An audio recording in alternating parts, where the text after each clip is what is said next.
2-hour freak show, come meet my monsters. Oh, such a fine collection of stranger things. They say George Washington's yielding his power and stepping away. Is that true? I wasn't aware that was something a person could do. I'm perplexed. Are they going to keep on replacing whoever's in charge? If so, who's next? There's nobody else in their country who looms quite as large. John Adams? I know him. That can't be. That's that little guy who spoke to me all those years ago. What was it? 85. That poor man, they're going to eat him alive. Oceans rise, empires fall. Next to Washington, they all look small. All alone, watch them run. They will tear each other into pieces. Jesus Christ, this will be fun. Da da da da da da da da da da da da da da. President John Adams. Good luck. How does Hamilton, the short-tempered protean creator of the Coast Guard, founder of the New York Post, ardently abuse his cabinet post, destroy his reputation? Welcome, folks, to the Adams administration.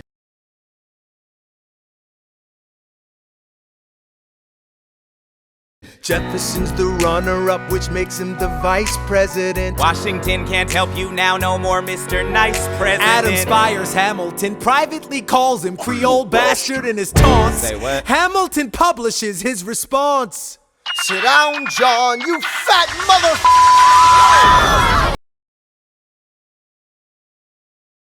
Hamilton's out of control. This is great.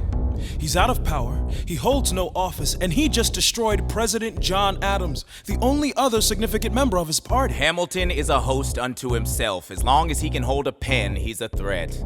Let's let him know what we know.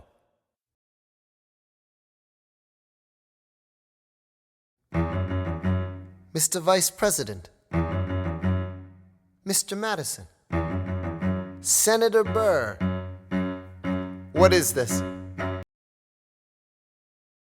We have the check stubs from separate accounts. Almost $1,000 paid in different amounts.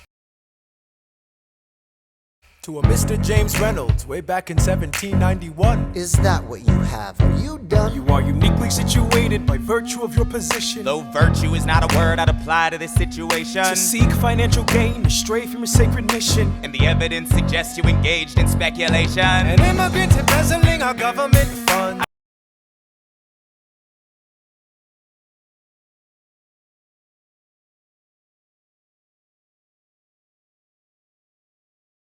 I can almost see the headline, your career is done. I hope you save some money for your daughter and sons. Your best one, run back where you come from. Ha! You don't even know what you're asking me to confess. Confess. You have nothing, I don't have to tell you anything at all.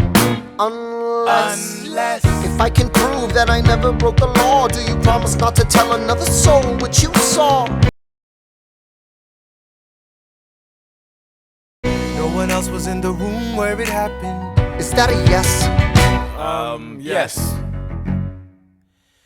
Dear sir, I hope this letter finds you in good health and in a prosperous enough position to put wealth in the pockets of people like me down on their luck. You see, that was my wife who you decided to. What? She courted me, escorted me to bed, and when she had me in a corner, that's when Reynolds extorted me for assorted fee. I paid him quarterly. I may have mortally wounded my prospects, but my papers are orderly.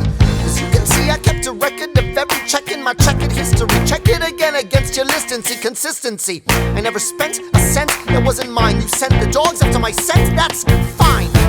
Yes, I have reason for shame, but I have not committed treason and sullied my good name. As you can see, I have done nothing to provoke legal action. Are my answers to your satisfaction? My God. Gentlemen, let's go. So? The people won't know what we know.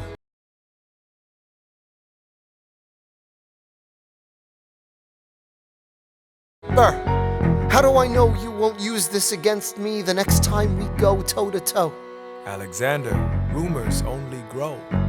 And we both know what we know.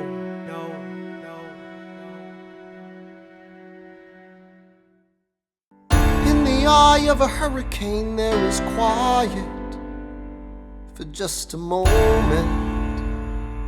A yellow sky. When I was 17, a hurricane destroyed my town. I didn't drown, I couldn't seem to die. I wrote my way out, wrote everything down far as I could see. I wrote my way out. I looked up and the town had its eyes on me. They passed a plate around. Total strangers, moved to kindness by my story, raised enough for me to book passage on a ship that was New York bound. I wrote my way out of hell, I wrote my way to revolution. I was louder than the crack in the bell. I wrote Eliza love letters until she fell. I wrote about the Constitution and defended it well. And in the face of ignorance and resistance, I wrote financial systems into existence. And when my prayers to God were met with indifference, I picked up a pen, I wrote my own deliverance.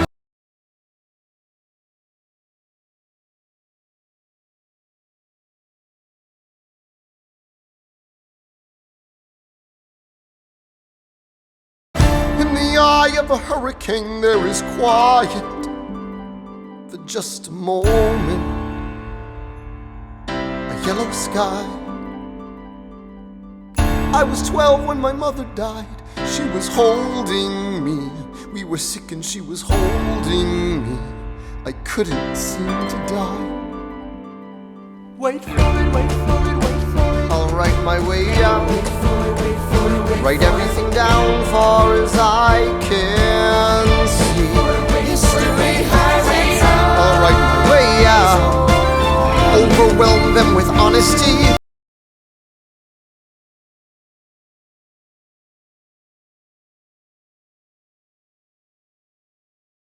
This is the eye of the hurricane. This is the only way I can protect my legacy. Wait for it, wait for it, wait for it, wait. The Reynolds pamphlet.